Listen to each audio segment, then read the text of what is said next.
Assalamualaikum warahmatullahi wabarakatuh. Yang terhormat Ibu Pak SMP Negeri 2 Solo, Ibu Rektor SPD yang saya hormati narasumber pada hari ini, Ibu Ambar Sonia SPD, yang saya hormati rekan-rekan guru SMP Negeri 2 Solo. Puji syukur kehadirat Allah Subhanahu wa Ta'ala atas segala hikmat dan nikmat yang telah dilimpahkan kepada kita semua. Jangan lupa salawat dan salam senantiasa kita sanjungkan kepada baginda Nabi Nabi Muhammad sallallahu alaihi wasallam dan mengajarkan syafaat ini. Baik Bapak Ibu, sebelum acara hari ini dimulai akan dibacakan susunan acara untuk kegiatan aksi nyata modul 1.4 destinasi tentang budaya positif oleh CPD Angkatan 11 Ibu Ambar Sonia SPD dengan susunan acara sebagai berikut: 1. Pembukaan, 2. Sambutan kepala sekolah, 3. Inti, 4. Saran dan usul, dan acara kelima adalah penutup. Mohon izin Bapak Ibu sebelum dimulai saya bacakan sebuah pantun. Saya kasih sambil bertanya. Berlambai nak kesini. Terima kasih atas waktunya. Mari acara dimulai dengan membaca Bismillah. Bismillahirrahmanirrahim. Baik Bapak Ibu, masukkan acara yang berikutnya adalah sambutan kepala sekolah kepada beliau Ibu Radiko SPD NPD. Assalamualaikum warahmatullahi wabarakatuh.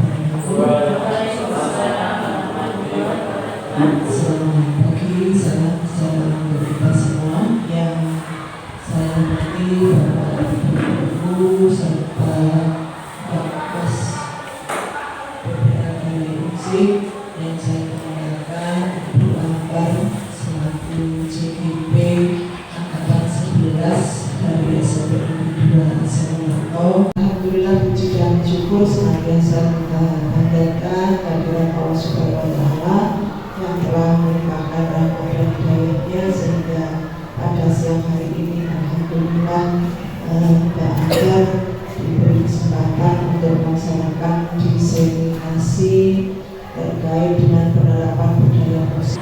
Shalom dan salam senantiasa kita sampaikan kepada junjungan kita Nabi Muhammad sallallahu alaihi wasallam yang dengan sahabatnya juga.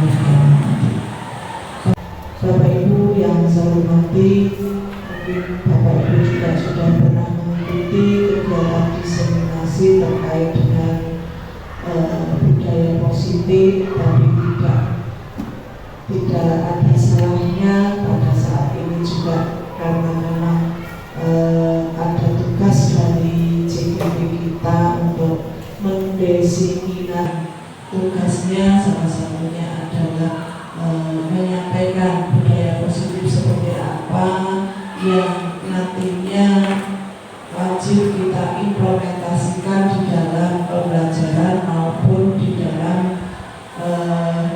lingkungan sekolah kita ini. Dan tentunya dengan adanya diseminasi ini nanti harapan dari kita semuanya kita mengupgrade pengetahuan yang sudah pernah kita peroleh.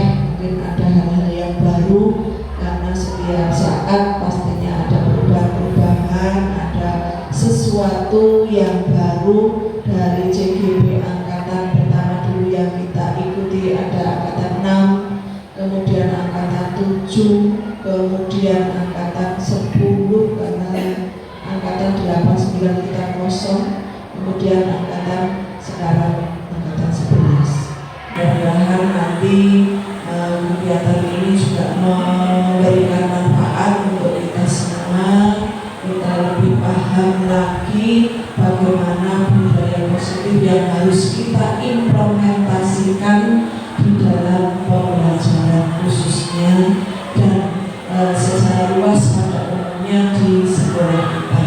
Karena tidak hanya saat Bapak Ibu ada di kelas saja,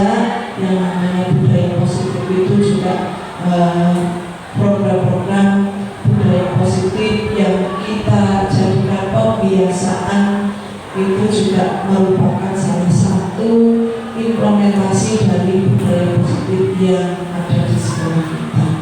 Mungkin nanti juga ada sesuatu yang perlu kita kembangkan lagi untuk menciptakan budaya positif di sekolah kita pada umumnya, atau mungkin untuk Bapak Ibu guru semua yang ada di kelas. Mungkin ada sesuatu yang ini kok sebenarnya harus saya terapkan tapi belum.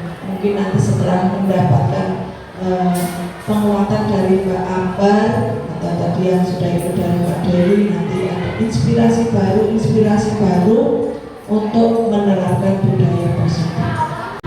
Termasuk untuk adik-adik BPL ini sangat penting sebenarnya, bagaimana menciptakan budaya positif di kelas. Tentunya ini wajib diterapkan, tidak hanya teori saja. Kalau teori saya kira banyak yang sudah sering ikut, apalagi Bapak Ibu guru ini sudah sering ikut berbagai praktik baik, ikut webinar, ikut pelatihan baik yang daring maupun yang luring, karena materi seperti ini sudah begitu implementasi kurikulum merdeka ini juga sudah digaungkan terkait dengan budaya positif. Saya kira itu saja yang saya sampaikan. Terima kasih, mohon maaf bila ada hal-hal yang kurang berkenan. Saya akhiri bila kita berdoa. Assalamualaikum warahmatullahi wabarakatuh.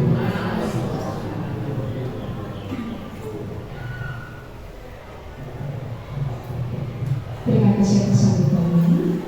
Lanjut pada acara selanjutnya adalah acara inti. Namun lagi-lagi saya akan bacakan sebuah buku Bapak Ibu. Cari kerjaan yang enak, ambil budaya tanpa berani. Saya menyapa Anda semua.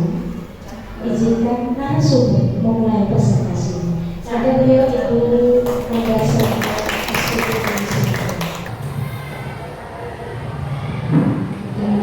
Bismillahirrahmanirrahim. Assalamualaikum warahmatullahi wabarakatuh. Yang saya hormati Ibu Raniko SPD MPD selaku Kepala Sekolah SMP Negeri 2 Selamerta, Bapak Ibu Guru SMP Negeri 2 Selamerta yang saya hormati, dan juga Mbak dan Mas PPL yang saya hormati. Pertama, marilah kita panjatkan rasa puji syukur kita atas kehadiran Allah Subhanahu wa Ta'ala yang telah memberikan nikmat dan kesehatan kepada kita semua, sehingga pada kesempatan hari ini, pada siang hari ini, kita dapat beraktivitas kembali seperti biasa. Sholawat dan salam marilah kita sajikan kepada beliau Nabi Muhammad SAW yang akan memberikan syafaatnya kepada kita semua pada hari akhirat.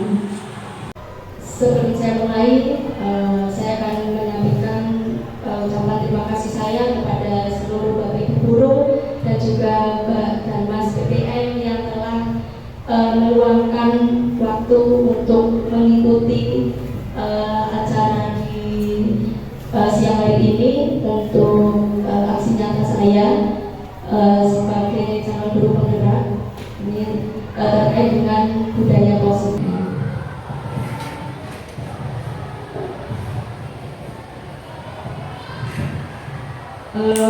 Sebelum saya mulai, nah ini pada hari ini, siang hari ini, nah ini mari kita senyum termanis terlebih dahulu Bapak Ibu dan Bapak Mas. Nah, sampaikan atau perlihatkan senyum yang paling manis kita kepada teman-teman kita. Barangkali tadi dari pagi belum senyum kepada Bu Ani atau Pak Slamet atau Bu Dian. Nah, coba mari kita senyum bersama-sama yang paling manis dan menghadap pada teman kita yang mau disenyumi.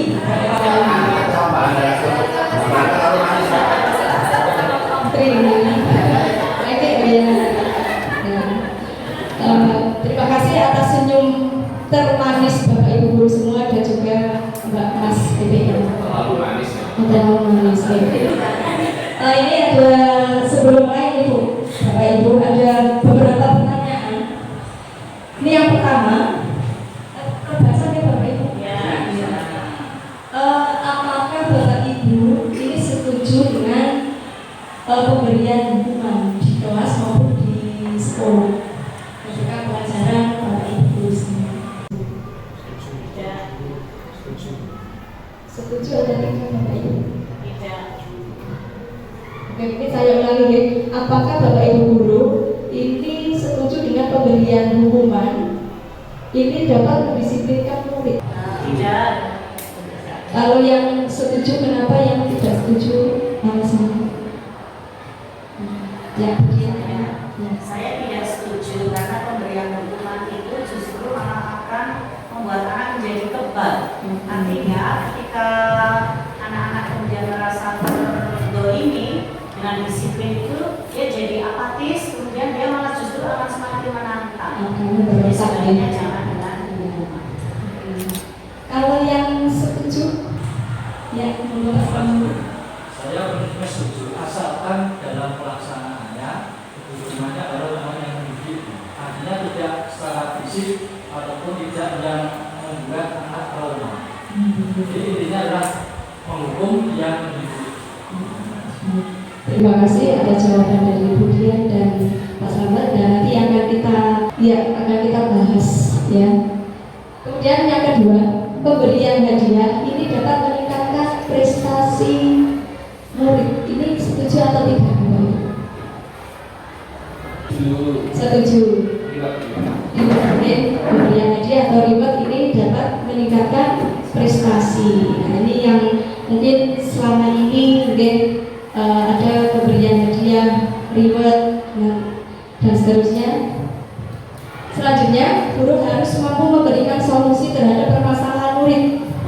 Setuju Bapak Ibu? Setuju. Selanjutnya, guru berperan sebagai teman. Apakah setuju? Kadang-kadang setuju, kadang-kadang tidak setuju. Nah, ini kayak Bapak Ibu. Nah, ini sebenarnya sebagai guru yang baik ini harus memiliki kemampuan untuk mewujudkan budaya positif. Budaya positif tersebut dapat dijalankan dengan menerapkan 5 konsep inti.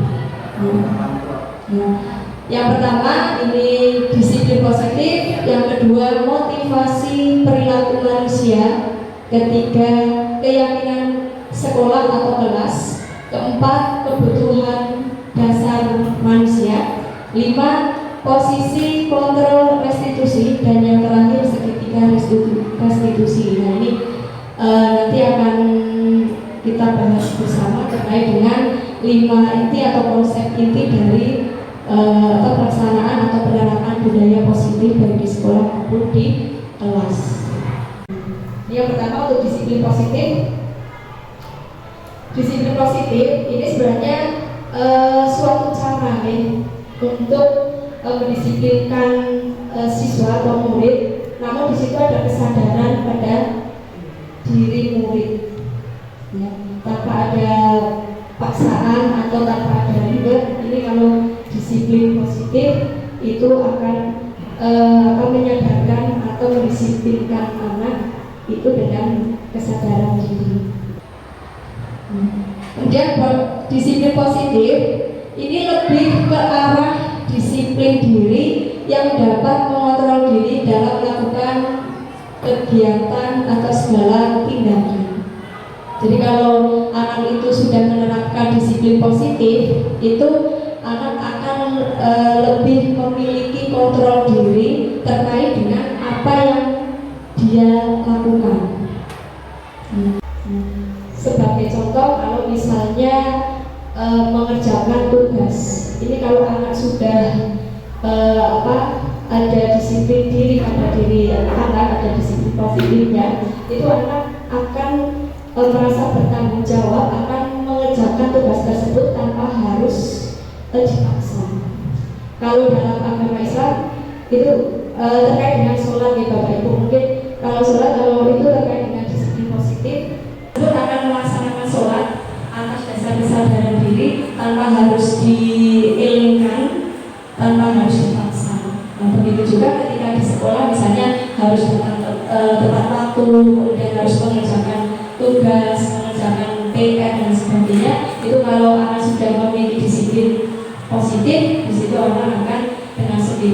melakukan atau mengerjakan tindakan tersebut. Nah, tujuan dari disiplin positif di sini ini ada nilai-nilai universal yang sebenarnya itu harus ada pada diri setiap peserta didik. Nah, kaitannya dengan nilai-nilai universal tersebut, nilai kebajikan universal ini berhubungan dengan profil pelajar Pancasila yang ada 6 dimensi. Nah, ini sudah tidak asing lagi bagi Bapak Ibu guru semua. 6 profil pelajar Pancasila ada beriman dan bertakwa kepada Tuhan Yang Maha Esa. Itu tidak terbaca nih Bapak Ibu atau terbaca? Ya, kemudian ada mandiri, berkebinekaan global, gotong royong, kreatif dan bernalar kritis. Nah, itu nilai kebajikan universal yang nantinya itu ada pada diri setiap peserta didik. Kemudian yang kedua ini terkait dengan motivasi perilaku manusia. Nah, sebelumnya ini saya tanya Bapak Ibu, ketika kita di kelas, anak itu mengerjakan tugas, itu apakah dia dengan kesadaran diri mereka atau ada motivasi-motivasi lain yang ada pada diri anak, misalnya karena supaya mendapatkan nilai, supaya tidak dihukum oleh Bapak Ibu guru misalnya, atau karena supaya mendapatkan sanjungan dan sebagainya. Coba kita flashback ke kelas kita masing-masing di kelas kita. Ketika anak itu misalnya disiplin atau mengerjakan tugas tepat waktu atau melakukan suatu hal, apakah anak tersebut itu dengan kesadaran diri atau ada motivasi-motivasi lain pada Bapak Ibu pernah melakukan pengamatan terhadap peserta didik tersebut, pernah menjumpai atau pernah mengetahui bahwa itu anak pelajaran saya maksudnya tepat waktu karena mungkin takut dengan saya misalnya, atau itu anak kok selalu aktif karena selalu Bu Ambar itu misalnya selalu memberikan hadiah misalnya. Nah, itu mungkin Bapak Ibu guru bisa mengamati atau mengetahui motivasi-motivasi anak ketika berada di kelas Bapak Ibu guru. Nah, terkait dengan motivasi anak, motivasi perilaku manusia di sini ada tiga motivasi perilaku manusia. Yang pertama, ternyata ada perilaku anak atau peserta didik kita di kelas itu untuk menghindari hukuman, karena ada rasa takut. Kenapa anak tersebut rajin mengerjakan tugas ketika pelajaran saya misalnya, atau kenapa anak tersebut kok disiplin masuk kelas tepat waktu. Ternyata itu karena motivasi yang pertama. Bisa jadi anak tersebut karena menghindari hukuman atau ketidaknyamanan. Bapak Ibu pernah mengamati atau pernah menjumpai kasus yang seperti itu di kelas Bapak Ibu? Sering. Biasanya ketika anak tersebut termotivasi, kenapa dia disiplin, kenapa dia masuk tepat waktu, kemudian mengerjakan tugas dengan motivasi yang pertama ini, anak itu dia mendapatkan motivasi dari luar atau eksternal, ekstrinsik. Jadi karena ada embel-embel, saya karena takut ketika pelajaran berulang misalnya. Kemudian karena saya kalau tidak mengerjakan nanti disuruh berdiri di depan kelas sama bla-bla. Itu perlu kita pahami. Itu ternyata motivasi yang pertama mereka itu ingin menghindari hukuman atau ketidaknyamanan. Yang kedua, untuk mendapatkan imbalan atau penghargaan dari orang lain. Nah, ini juga biasanya anak ada nih motivasi yang kedua. Kenapa dia rajin kenapa dia aktif, kenapa dia selalu disiplin. Nah, karena misalnya doa karena saya ini menerapkan bahwa ini anak-anak kalau pas pelajaran saya tepat waktu, nanti saya beri bintang atau beri coklatos misalnya, supaya anak itu tertib masuk kelas sesuai dengan jam pada pelajaran saya seperti itu. Ternyata untuk mendapatkan imbalan atau penghargaan. Nah, mungkin ada juga ketika di sekolah kita ada anak itu memakai dasi atau tidak memakai kelengkapan seragam, ya tidak berseragam dengan lengkap. Itu juga ketika ditanya jawabannya macam-macam, ya. Dan ketika saya misalnya sudah mengatakan kalau tidak pakai dasi nanti, misalnya kalau dulu ada poin-poinnya nih Bapak Ibu, kalau misalnya ada poin misalnya tidak menggunakan dasi, ada poin 5 misalnya dan seterusnya. Nah, itu nanti anak tersebut selamanya juga akan melakukan kedisiplinan tersebut atas dasar poin-poin tadi. Kemudian yang ketiga, motivasi perilaku manusia yang bijak untuk menjadi orang yang mereka inginkan dan menghargai diri sendiri dengan nilai-nilai yang mereka percaya. Ini motivasi yang kita jadi ada kesadaran diri.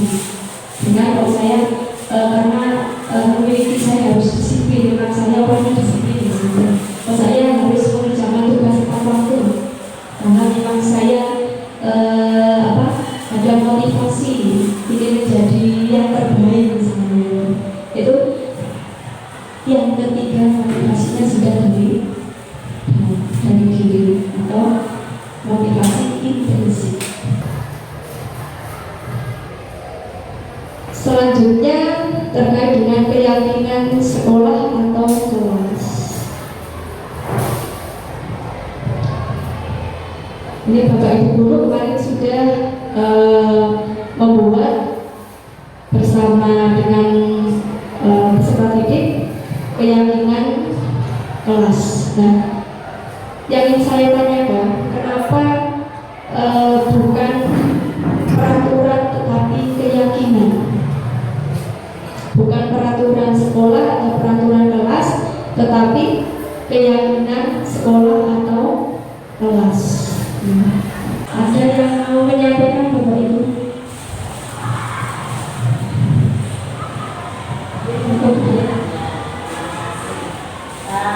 Menurut saya, kalau peraturan itu berarti hanya satu arah. Jadi dari orang yang berkuasa kepada peserta didik, tidak menyuarakan kesadaran diri peserta didik. Tapi kalau keyakinan itu lebih dua arah mungkin Bu. Jadi anak-anak menyadari apa sih yang mereka inginkan, apa sih yang akan mereka sepakati nantinya. Jadi lebih humanis yang keyakinan daripada yang peraturan. Ya, baik, terima kasih Bu. Terkait dengan keyakinan, tepat sekali apa yang disampaikan oleh Bu Dian, bahwa kenapa keyakinan bukan peraturan. Nah, kalau peraturan itu hanya satu arah. Biasanya Bapak Ibu Guru yang membuat dan itu diterapkan kepada siswa, baik di kelas maupun di sekolah. Nah, sedangkan keyakinan itu dua arah, jadi mengajak peserta didik untuk meyakini atau untuk mengidentifikasi kira-kira nilai-nilai apa yang diyakini oleh peserta didik itu apa saja, dan itu biasanya disepakati juga oleh seluruh peserta didik dan Bapak Ibu Guru. Saya jadi ingat dulu ketika sebelum kurikulum merdeka itu saya menerapkan peraturan mata pelajaran.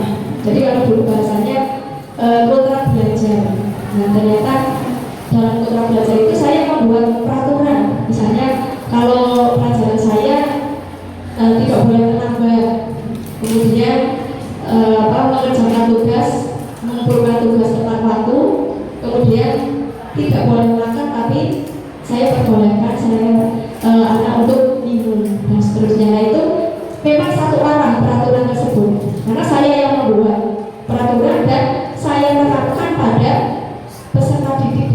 pastinya. Itu dulu sebelum ada kurikulum merdeka. Nah, dengan kurikulum merdeka ini semakin humanis bahwa keyakinan itu dibuat bersama dengan peserta didik.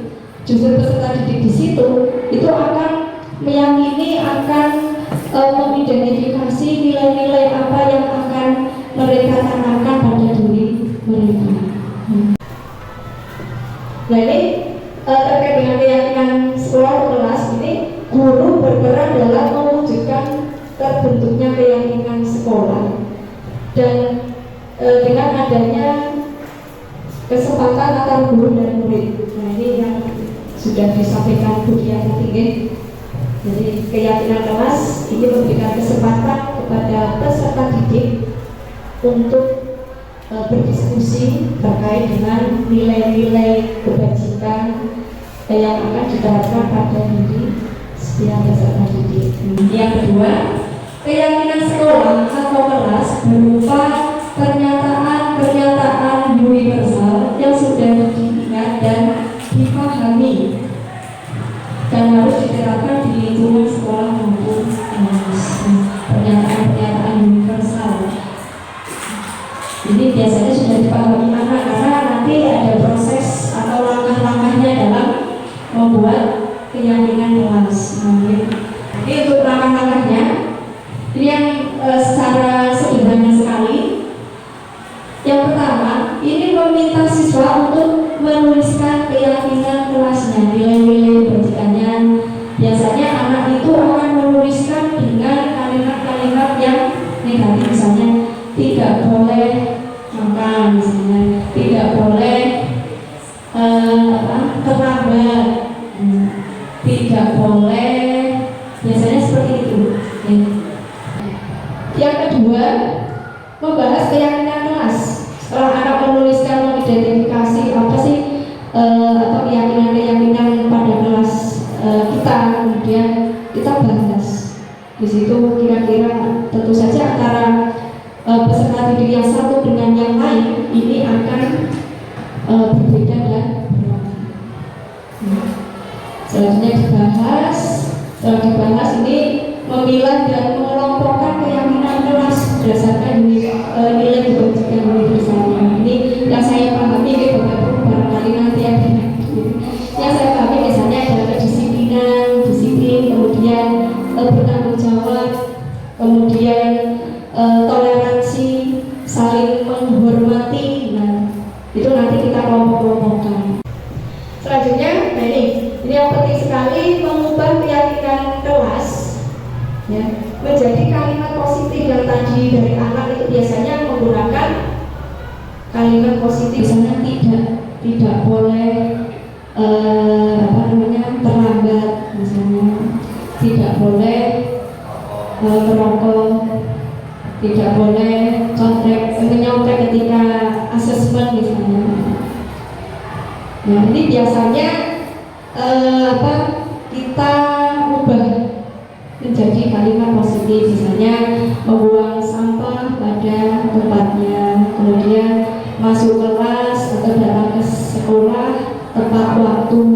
Nah, ini nanti itu yang akan dijadikan nilai pada anak, menjadi acuan. Kalau kalimatnya negatif itu anak biasanya akan hanya akan melihat atau membaca kalimat terakhirnya, seperti tadi yang sudah disampaikan, misalnya tidak boleh tengok kanan. Nah, ternyata anak itu tengok kanan, apa ya orang boleh tengok kanan? Nah, misalnya tidak boleh buang sampah, apa ya orang, misalnya seperti itu. Biasanya anak seperti itu, makanya kita rubah menjadi kalimat positif, membuang sampah pada tempatnya, masuk kelas tepat waktu, mengerjakan atau mengumpulkan tugas tepat waktu, misalnya seperti itu.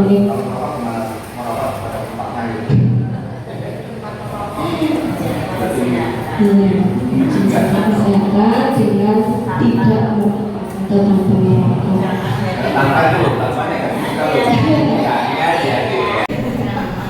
Selanjutnya nih, terakhir menyepakati keyakinan kelas. Tadi setelah dikelompok-kelompokkan, kemudian sudah dirubah menjadi kalimat positif.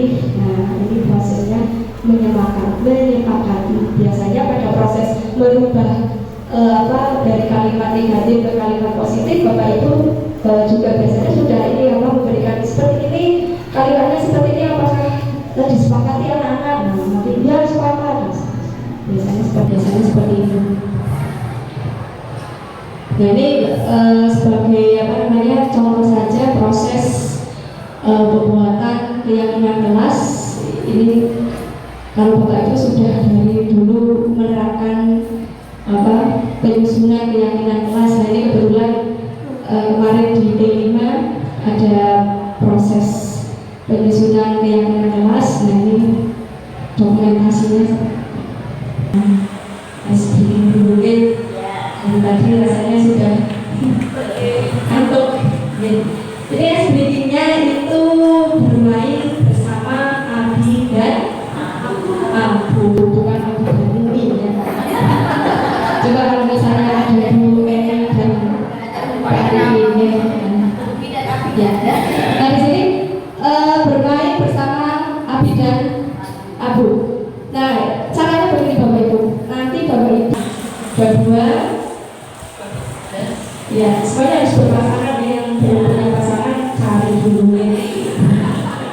Jadi Bapak Ibu, nanti Bapak Ibu berdiri, mohon maaf nih, berdiri kemudian berhadapan-hadapan, kemudian tangan kanan masing-masing dari Bapak Ibu, itu nanti dihadapkan dengan diberi jeda sedikit.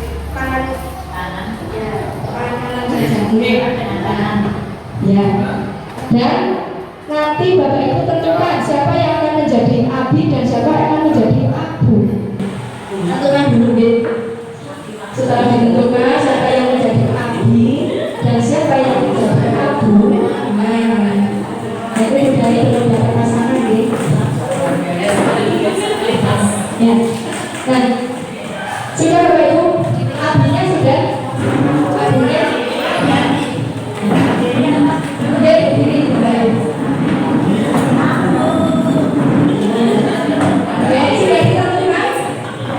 Yang menjadi Abu, oke. Nanti ketika saya mengatakan Abu, Abu akan mencoba meraih tangannya Abi. Iya. Iya. Abinya nanti mencoba untuk ketika saya mengatakan Abu, nanti Abunya yang mencoba oke Bapak Ibu. Boleh disimpan ya, apinya disimpan. Ada caranya kan langsung berjabat tangan, ada caranya. Oke ya, 1, 2, 3, Abu.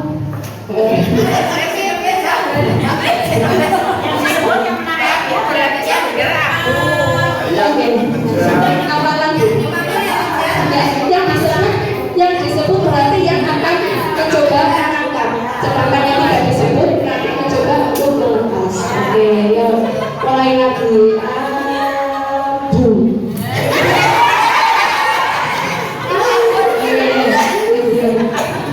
Selanjutnya Abi. Satu kali lagi ya Bapak Ibu.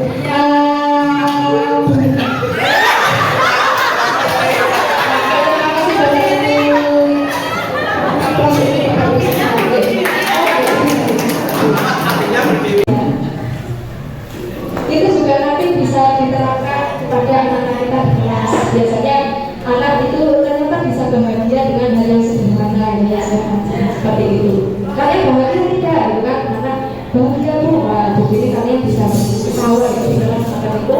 Terus kekuatannya ternyata bahagia itu sederhana tanpa harus kalian main gadget dinomongi seperti itu. Nah, itu sebagai SBD saja, tapi SBD yang bermakna dan membuat bahagia, sederhana tapi membuat bahagia. Saya lanjutkan kebutuhan dasar manusia. Sebenarnya nanti dulu ya. Kebutuhan dasar dasar manusia.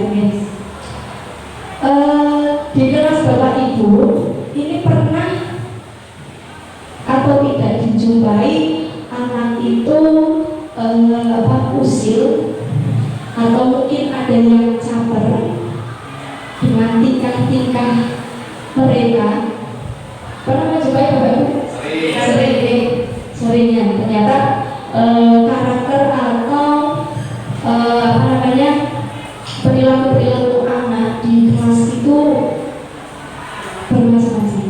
Ya, ada yang usil sekali, ternyata dia itu cari perhatian dari temannya.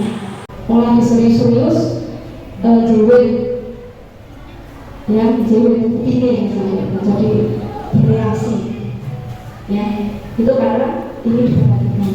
Jahilin. Atau mungkin ada yang ini ketika satu kelas itu membawa jajan misalnya, udah tiba-tiba diambil, ya, padahal tidak dimakan, ya, tidak dimakan, diupeti, ya. Itu juga pernah dijumpai. Nah ternyata perilaku anak kita, peserta didik kita di kelas ini, mereka karena ingin mencoba memenuhi kebutuhan dasar manusia, kebutuhan dasar dari anak-anak kita di kelas. Kebutuhan dasar manusia yang akan diberi atau di kelas anak-anak tersebut mencoba untuk memenuhinya. Ini yang pertama ada kebutuhan bertahan hidup. Yang kedua kasih sayang dan rasa diterima. Yang ketiga penguasaan. Yang keempat kebebasan, dan yang kelima kesenangan. Jadi kita harus paham bahwa tersebut ternyata mungkin kenapa cari perhatian kepada teman-temannya, karena mencoba memenuhi kebutuhan dari kasih sayang, ingin diterima di kelas oleh teman-teman. Kenapa anak tersebut misalnya geng, padahal sebenarnya anak tersebut yang berhubungan misalnya. Ternyata ada rasa penguasaan, kebutuhan penguasaan yang ingin dia capai. Ada juga kesenangan. Kenapa sih anak ada yang usil keluar masuk, izin sering izin ke WC, kemudian jahili, misalnya, karena ini salah satunya mungkin kebutuhan kesenangan yang coba mereka dapatkan. Ini bisa terbaca untuk mana? Ini ada studi kasus yang pertama Ibu Ana, ini guru kelas 8B. Nah, Ibu Ana ini menjumpai salah satu muridnya namanya Tommy. Tommy ini selalu mencoba meminta atau mengambil makanan bekal dari teman-temannya. Kemudian Tommy ini sering dilaporkan oleh teman-temannya. Tentu saja ketika di kelas ada kasus seperti ini, pasti akan ada reaksi yang luar biasa dari teman-teman kelas. Ya, kalau saling bekalnya diambil misalnya, baru jajan misalnya, jajannya diambil misalnya. Menurut Bapak Ibu, ini kira-kira kebutuhan Tommy itu seperti apa? Yang ingin dicapai atau ingin dipenuhi oleh Tommy? Menguasai dengan cara memaksa. Kesenangan dengan cara puas kalau sudah meminta. Puas lalu sudah meminta sesuatu dari teman tersebut, penguasaan, kemudian kesenangan. Bisa dari kebutuhan yang lain, kebutuhan hidup,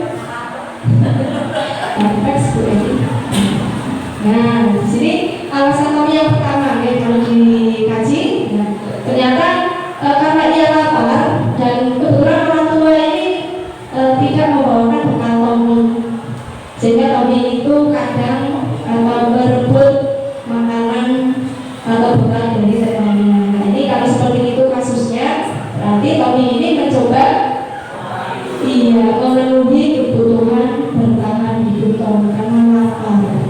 Mungkin di kelas ada kasus seperti itu. Nah kita telusuri dulu, mungkin langsung atau memberikan kalimat-kalimat yang kasar misalnya. Kita telusuri dulu, ternyata ada kebutuhan anak yang pada dasarnya harus dipenuhi di dalam kelas maupun di sekolah. Ini yang kedua, ini Tommy ya, ini karena sering ada yang melaporkan ya, dilaporkan dan mendapatkan perhatian dari teman-temannya. Tommy ambil jasa saya misalnya seperti itu. Itu karena Tommy ternyata di sisi lain yaitu ingin merasa diterima dan ada kebutuhan kasih sayang ya, karena diperhatikan. Tommy sebenarnya ambil bekal misalnya, ambil jajan. Nah ini alasan yang ketiga nih, ternyata Tommy ini juga kebutuhan akan kekuasaannya ya, karena Tommy ini bangga ketika dapat mengambil bekal atau jajan dari temannya itu. Tommy merasa bangga, saya menari dan dapat jajan, berarti saya hebat. Dan keesokan harinya juga misalnya seperti itu, ada rasa atau kebutuhan kekuasaan yang ingin coba Tommy penuhi. Satu kasus ini ternyata bisa kita analisa kebutuhan dasar dari anak tersebut ternyata beberapa. Jadi kadang tidak hanya karena lapar, ternyata karena ingin diperhatikan, ternyata karena kebutuhan kekuasaan, ada rasa bangga dan seterusnya. Ini yang keempat, alasan Tommy. Nah, ini karena kebutuhan akan kebebasan. Di situ dijelaskan bahwa karena dia merasa bosan, mungkin dengan menu atau jajan yang biasa dibawa, ini Tommy ingin mencoba mencoba makanan dari teman tersebut. Terakhir, ini kebutuhan akan kesenangan.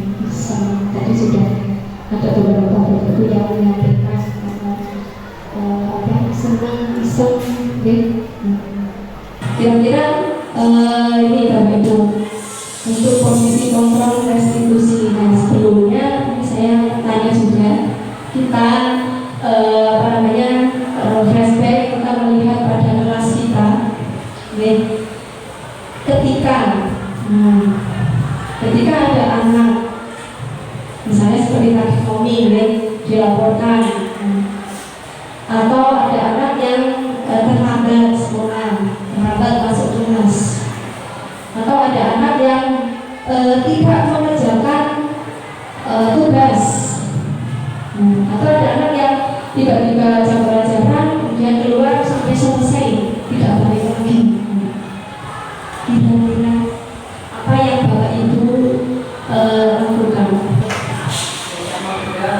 Diajak ngobrol. Kalau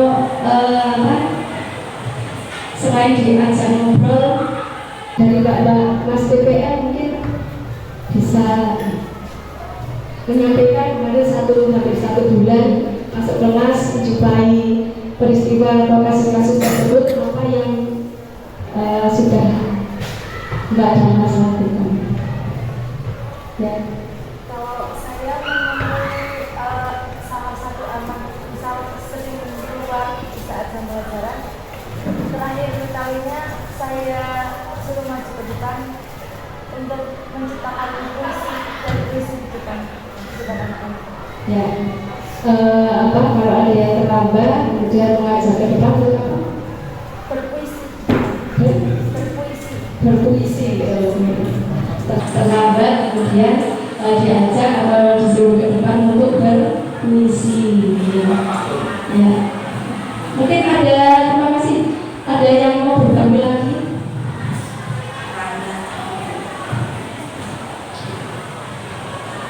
Tidak ada Bapak Ibu? Oke. Ini terkait dengan posisi kontrol restitusi. Ini ada 5 posisi kontrol restitusi yang sebaiknya Bapak Ibu semua ketahui dan nanti kita terapkan bersama.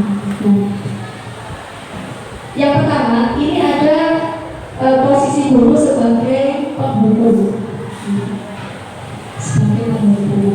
Mungkin kalau penghukum ya terkait dengan jawaban atau pertanyaan tadi, kalau dia terlambat, misalnya ada yang berdiri, ya, itu berarti posisi kita sebagai penghukum. Nah, biasanya sebagai penghukum ini seorang guru akan memberikan sanksi, ya, akan memberikan hukuman.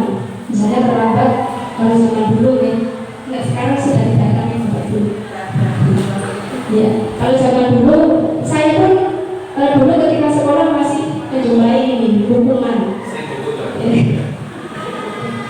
Jadi ketika tidak mengerjakan PR, kemudian disuruh mengerjakan 2 kali misalnya, ya maju ke depan, suruh membuat surat pernyataan misalnya, kemudian ketika terlambat disuruh nulis, saya tidak akan mengulangi lagi sampai 1.500 kali misalnya. Nah ini berarti posisi kita sebagai penghukum. Nah posisi guru sebagai penghukum sekarang saya rasa tidak ada. Kemudian yang kedua, ini guru sebagai pembuat merasa bersalah. Biasanya kalau guru sebagai pembuat merasa bersalah ini lebih halus, ya. Kamu kok seperti itu nak, gak kasih sama saya dari tadi teriak-teriak, suaranya nggak sampai belakang kok, misalnya seperti itu, ya. Itu sebagai ya itu sebagai pembuat merasa bersalah. Nanti akan yang saya bertanggung. Kemudian terus sebagai teman, ini lebih halus dan biasanya familiar sekali dengan murid-murid atau peserta didik. Di sini sebagai teman dia bisa mengajak ngobrol, bisa memberikan solusi juga. Nanti secara detail akan dibahas per slide itu sebagai amat saja. Kemudian guru sebagai pemantau, ada juga di sini guru sebagai pemantau. Jadi ketika membuang sampah begitu aja, tidak di tempat sampah, hanya seperti itu. Nah, ketika seperti itu, anak kadang malah cuek saja gitu. Seperti kemarin di lapangan, ya, mungkin Mbak PPL itu, Bu Eni juga pengalaman paling itu. Nah, di lapangan itu sampah berserakan, kemudian ada nih Bapak Ibu memberi contoh, kan, memberi contoh. Itu sampahnya yuk diambil, dipunguti, ditaruh di plastik. Nah, ternyata anak-anak ada yang cuek saja, kemudian ada yang berlalu seperti biasa saja. Begitu juga di kelas, ketika anak tidur paling ayo tidur, bangun dulu, misalnya seperti itu. Kemudian hanya sebagai pemantau.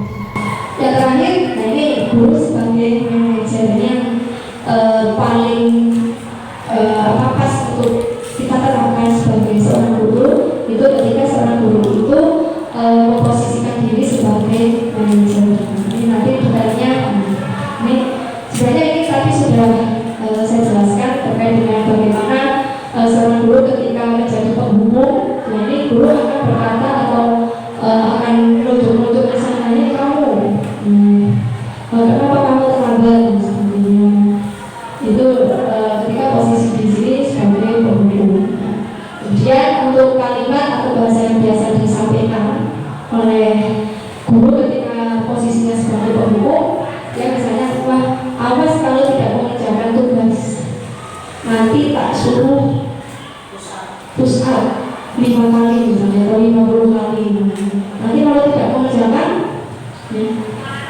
tidak usah itu pelajaran saya awas. Biasanya sebagai posisi pengurus. Nah, kemudian sebagai merasa bersalah, nah ini termasuk seorang guru ini ketika merasa posisinya sebagai merasa bersalah, membuat merasa bersalah. Di sini guru-guru akan mengatakan, wah kamu nggak kasihan ya sama ibu. Tadi sekilas sudah saya sampaikan ini hanya sebagai pengganti 5 posisi kontrol, ada penghukum, kemudian pembuat merasa bersalah, kemudian teman, kemudian pemantau, yang terakhir manajer. Nah, manajer di sini ini termasuk posisi kontrol yang paling tepat jika kita terapkan pada peserta didik. Next lagi. Di antara kelima posisi kontrol ini sebaiknya seorang guru ini menerapkan atau menambahkan posisi kontrol sebagai manajer. Sebenarnya sebagai manajer seperti apa? Nanti sebagai manajer ini guru dapat berdiskusi, menanyakan, tidak hanya bertanya, nanti kaitannya dengan penerapan segitiga restitusi ini ada tahap-tahapnya. Biasanya mungkin Bapak Ibu sudah menerapkan dari dulu posisi sebagai manajer, menanyakan kenapa kemarin kok terlambat, sebenarnya ada apa, mau nggak kalau terlambat terus nanti dampaknya apa, dan seterusnya. Kemudian posisi manajer di sini dapat menjadikan murid sebagai manajer bagi dirinya, sehingga nanti ini murid akan tercipta identitas positif dengan ada kesadaran diri.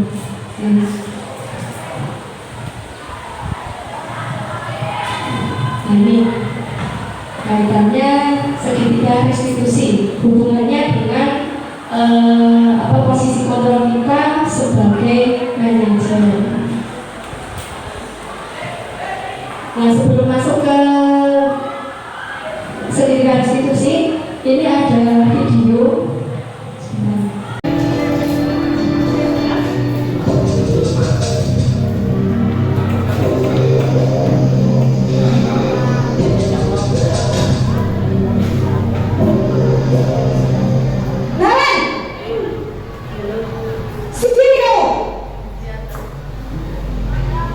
Selamat pagi, Bu. Selalu terlambat. Kamu deh pasti terlambat. Maaf, Bu.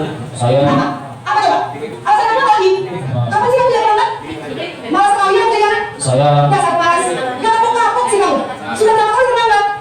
Kamu bilang mana sih? 2 kali. kenapa saya harus bilang makasih, Bu? Kenapa? Kamu ya ibu? Berani-beraninya jawab. Sudah terlambat? Masih berani jawab nggak? Sekarang, pilih kamar anak saya. Pilih kamar sekalian. Biar aku. Cepat. Pergi sama kamar saya. Saya bisa ini, saya sibuk kan. Sama saya.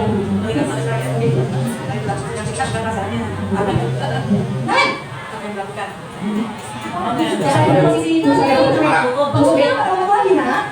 Ya bukan Aren. Kamu sudah nggak bikin susah ya? Kalau kamu teman-teman lagi, nanti ini dia kerja apa sekolah nak? Bisa kaitan sama kamu. Duh, gimana ini? Maaf, Bu. Bagus din Aren. Kamu sudah.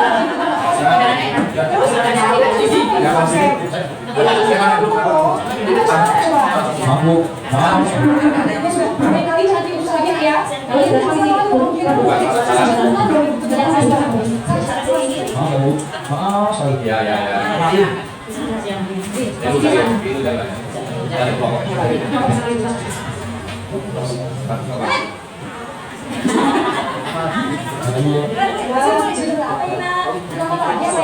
Iya, Bu. Habis ibu saya ngomong ke saya, Bu. Kamu kan main kencang. Kok terlambat sih? Iya, Bu. Saya ngomong kamu tadi. Jadi nggak bisa kencang. Ketua medicine jam, Bu. Ya sudah sangat nanti lain kali lagi aku bisa lagi ya. Biar tak terlambat lagi. Ini beribu. Bisa kan? Bisa, Bu. Ya sudah sama sekolah. Sudah saya kamu. Kamu ini ada saja. Kenapa? Kita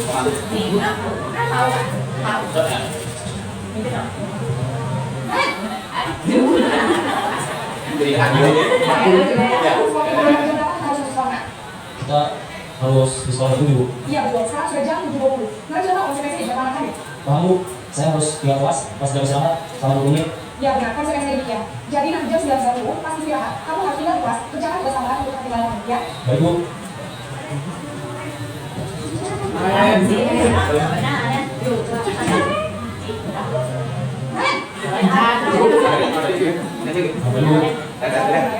Maaf Bu, saya mabar. Iya, sekolah mestinya jam 7, sekarang sudah jam 7.20. Jadi sekarang udah naik, ya? Maaf Bu, saya lupa soal tes malam. Baiklah, menurut kamu, kira-kira sekolah yang mana yang bermanfaat?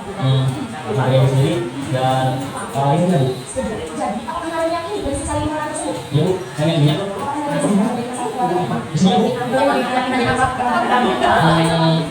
Saya harus untuk dalam mental alam saya Bu. Baik, apakah bisa menjelaskan biasa? Ada Bu, kakak saya, nenek. Saya nggak enak, ada ibu saya. Baik, jadi yang menggunakan ATM adalah KMA dan kemudian kira-kira akan biasa alamat Anda. Setelah sholat, akan segera saya lakukan. Baik, jadi ATM akan segera alamat. Lalu besok pagi akan diakan dan kakak dan bunda lain. Jika sudah tidak KMA, agar tidak keluar rumah. Terima kasih. Terima kasih. Jadi contoh penerapan dari posisi Itu ya.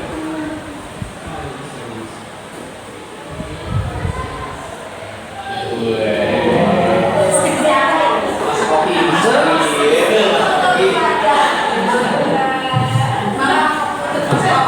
Kopi kan kopi ya.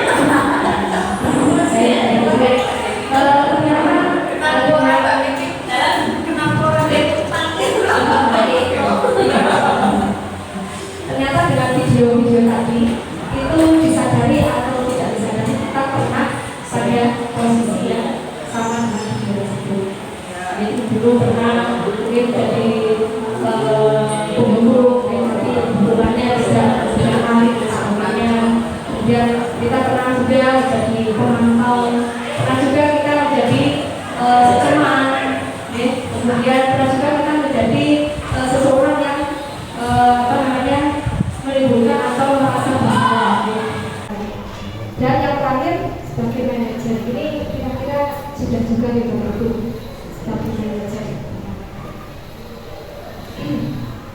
Kemudian segitiga restitusi di sini proses menciptakan kondisi bagi murid untuk memperbaiki kesalahannya. Jadi langsung prakteknya saja melakukan segitiga restitusi. Jadi ketika seorang guru sudah melakukan segitiga restitusi untuk menciptakan budaya positif, nanti hasilnya akan seperti yang ada pada video ini. Nah, akan mengetahui, akan menganalisa saya itu sebenarnya terlambat kenapa, dan sebenarnya terlambat itu bisa dicari solusinya, sehingga anak ketika tidak terlambat itu bukan karena takut dengan hukuman atau karena paksaan dari orang lain dan seterusnya. Nah, itu yang menjadi tujuan dari budaya positif. Di sini ada tahapan dalam segitiga restitusi. Yang pertama, menstabilkan identitas. Yang kedua, validasi tindakan yang salah. Yang ketiga, menanyakan keyakinan. Jadi tadi pada video yang terakhir ketika guru posisinya sebagai manajer itu sudah melaksanakan 3 tahap segitiga restitusi. Jadi menanyakan menstabilkan identitas, kemudian validasi tindakan yang salah. Juga ini pertama itu yang apa yang sudah dimana. Kemudian di sini menstabilkan identitas. Jadi menstabilkan identitas ini biasanya dilakukan berdasarkan prinsip bahwa membuat kesalahan itu bagian dari hal yang wajar manusia.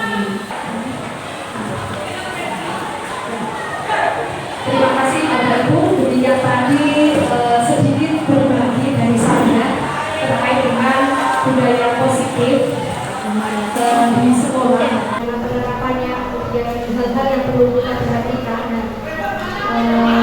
Mungkin Bapak Ibu Guru semua kan sudah menerapkan, sudah tidak asing lagi dengan yang namanya budaya positif dengan 5 konsep intinya, dan seperti dalam itu sih ada 5 posisi kontrol dan lain sebagainya. Terima kasih atas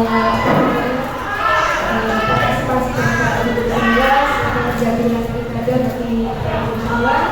Kalau ada banyak salah tentu saja dari saya dalam menyampaikan kurang jelas dan sebagainya, mohon maaf.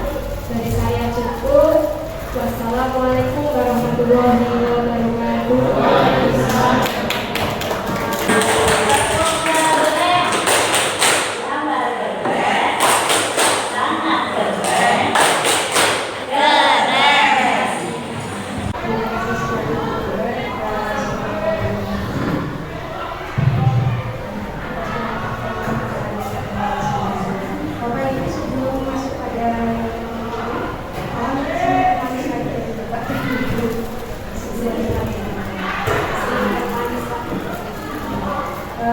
Mungkin apa yang disampaikan oleh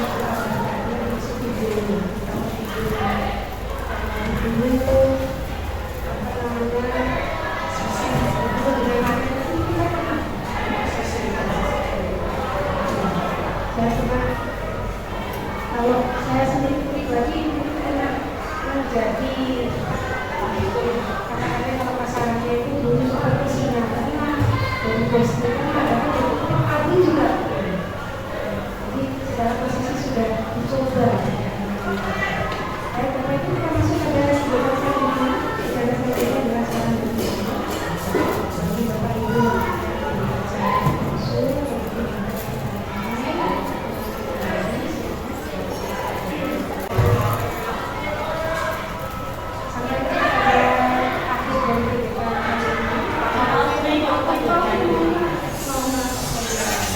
pada akhir dari Saya mau bertanya,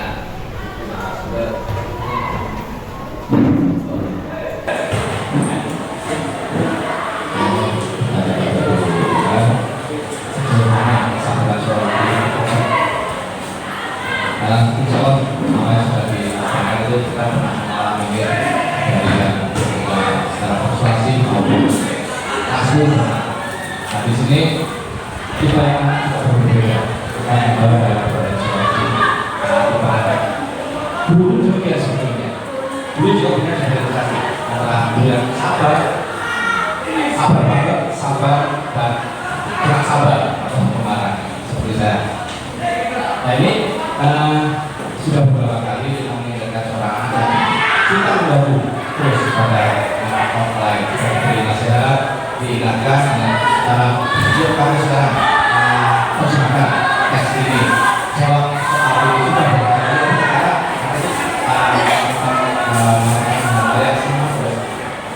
seperti itu. Salahkah saya ada yang dalam guru itu harus mengutuk pada guru tersebut karena sudah beberapa kali kita mencoba untuk membaca saya kira ternyata informasi dari teman-teman itu biasa dari kelas 7. Dan sudah tergali dari kelas 7 yang dulu pun mungkin mengetahui yang tersebut masih usia dalam tanda kutip. Nah ini kira-kira solusi yang tepat bagaimana untuk kami sebagai seorang guru yang kurang begitu sabar. Terima kasih. Memang sudah terpandang bahwa anak tersebut memang kecil ditandani susah dilintasi. Bagaimana kesabaran dari seorang guru. Sementara di sini kita memberikan hukuman, sebenarnya jangan memberikan hukuman. Nah, kalau menurut saya itu perlu kita analisa bagaimana sebenarnya hukuman anak tersebut yang ingin dicapai atau ingin dipenuhi. Tadi beberapa kasus misalnya ternyata kasus Tommy tadi bilang anaknya usia, ternyata Tommy ini ada 5 kebutuhan yang memang ingin dia penuhi. Ada dia karena karakter diperhatikan teman-temannya dengan mengaku mengambil makanan misalnya. Kemudian karena dia merasa bangga ketika teman-temannya itu tunduk pada Tommy tersebut dengan sering memberikan makanan misalnya ngalah gitu aja. Ada juga karena Tommy ini kurang kasih sayang dari orang tuanya. Nah, ini yang perlu kita analisa pada setiap anak untuk mengetahui penyebab kenapa anak itu kok susah diatur, kenapa anak itu benar-benar setuju tidak disiplin misalnya, sampai dihukum sampai misalnya tidak beragama. Mungkin ini yang menjadi jurus terakhir kita analisa dulu sebenarnya anak tersebut ada masalah apa dengan anak tersebut yang ingin coba anak tersebut sampai itu. Termasuk ini sedikit cerita kemarin di kelas 8B itu kan benar-benar berjumpa gitu. Itu maka Aziz itu ketika pelajaran saya sering tidak masuk. Sekian pelajaran. Cukup.